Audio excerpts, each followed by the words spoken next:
दहेज कभी खुशियाँ की गारंटी नहीं दे सकता। एक सुंदर सी कन्या अनामिका कॉलेज में अपना ग्रेजुएशन पूरा करती है, तभी उसकी मुलाकात एक लड़के राहुल से होती है। राहुल भी बहुत स्मार्ट और माता पिता का आज्ञाकारी बेटा है। दोनों एक दूसरे को पसंद करने लगते हैं। दोनों का ग्रेजुएशन पूरा होता है। राहुल अपने शहर में जॉब करने लगता है और लड़की भी एक अच्छी जॉब कर रही है। दोनों ने निर्णय लिया कि अब माता पिता से शादी की बात करने का वक्त आ गया है। लेकिन परेशानी यह है कि दोनों की कास्ट अलग अलग है। अनामिका ब्राह्मण है और राहुल राजपूत। राहुल के समाज में दहेज बहुत जरूरी है, जो कि नगद में होता है। उसके अलावा कई तरह के गिफ्ट्स और गहने की भी मांग की जाती है। राहुल ने अनामिका को यह स्थिति स्पष्ट की और कहा, घर वालों को मनाओ, अगर तुम सभी मांगे पूरी करवाती हो तो मेरे माता पिता तुम्हें पलकों पर बैठाएंगे। अनामिका ने अपने माता पिता से यह बात कही। अनामिका के माता पिता को यह बात पसंद नहीं थी, पर अनामिका की जिद थी कि अगर मुझे दहेज दोगे तो मेरी इज्जत बढ़ेगी। अनामिका के माता पिता सक्षम भी थे, बिना मांगे भी अनामिका को बहुत कुछ दे सकते थे, पर उन्हें इस तरह दहेज की मांग करने वाले लोग पसंद नहीं आ रहे थे। लेकिन माता पिता अनामिका की खुशी चाहते थे। उन्हें यह डर था कि कहीं उनकी बेटी ये न सोचे कि वे अपनी बेटी को कुछ देना नहीं चाहते। इसलिए उन्होंने सभी शर्तें मानी। शादी में राहुल को कार, फ्लैट, फर्नीचर के साथ 50 लाख नगद दिए गए। साथ ही अनामिका को गहने भी दिए गए और सभी रिश्तेदारों को गिफ्ट्स और कपड़े भी दिए।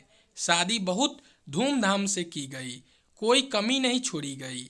अनामिका को मन ही मन यह गुमान था कि कास्ट अलग होने के बावजूद माता पिता ने उसकी शादी ससुराल के हिसाब से की। अनामिका का विश्वास था कि उसे बेटी बनाकर रखा जाएगा, उसे वही प्यार दिया जाएगा जो उसके माता पिता ने दिया, क्योंकि उसने अपने ससुराल का मान रखा है। अनामिका ने अपने घर से ससुराल विदा ली।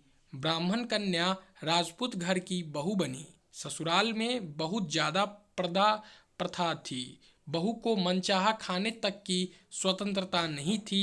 कितनी भी भूख क्यों न हो, घर की बहू सबके खाने के बाद ही खाएगी। यहाँ तक कि उसे घर के पुरुषों के सामने बैठने तक की इजाज़त नहीं थी। अनामिका ने इस बात पर ऐतराज़ दिखाया, पर उसकी किसी ने न सुनी। राहुल ने भी यह बोलकर मुंह फेर लिया कि यह तो परंपरा है। अनामिका को जो गुमान था वो धरा के धरा रह गया। उसे अपने माता पिता की बात याद आई। जब उन्होंने समझाया था तो वह उनसे बहुत लड़ी थी। उसने ससुराल में बात करने का फैसला किया। अनामिका ने अपने सास, ससुर और पति से बात की, लेकिन उन्होंने नहीं सुनी और उसे बहुत बेरहमी से पीटा गया। अनामिका ने कभी ऐसा व्यवहार नहीं देखा था। उसे जिस लाए हुए दहेज पर घमंड था वह चूर चूर हो गया था। अनामिका को माता पिता से बात करने में भी शर्म महसूस हो रही थी और इसी कसमकस में एक दिन अनामिका ने अपने आप को खत्म कर दिया। माता पिता को जब यह पता चला तो उन्हें अपनी गलती का एहसास हुआ कि वक्त रहते समझा होता तो बेटी साथ होती।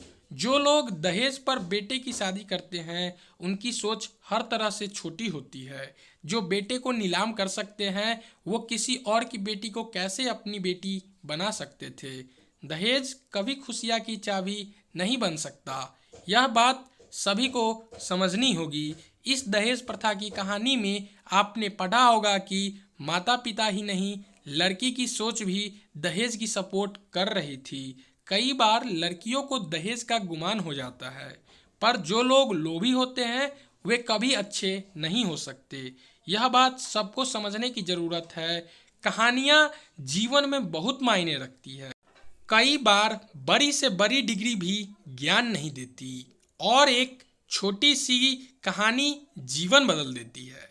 शिक्षाप्रद कहानी को आधार बनाकर अपने बच्चे को जीवन का सच्चा ज्ञान दे। आशा करता हूँ कि आपको इस कहानी से ज़रूर कुछ सीखने को मिली होगी कि हर बात में अपने बच्चों का सपोर्ट करना सही बात नहीं है। अगर कहानी पसंद आई हो तो कहानी को एक लाइक कर दे और ऐसे ही हर रोज़ एक नया कहानी सुनने के लिए हमारे चैनल को सब्सक्राइब कर दे। और दहेज के लिए आपके मन में क्या विचार है हमें कमेंट में ज़रूर बताएं।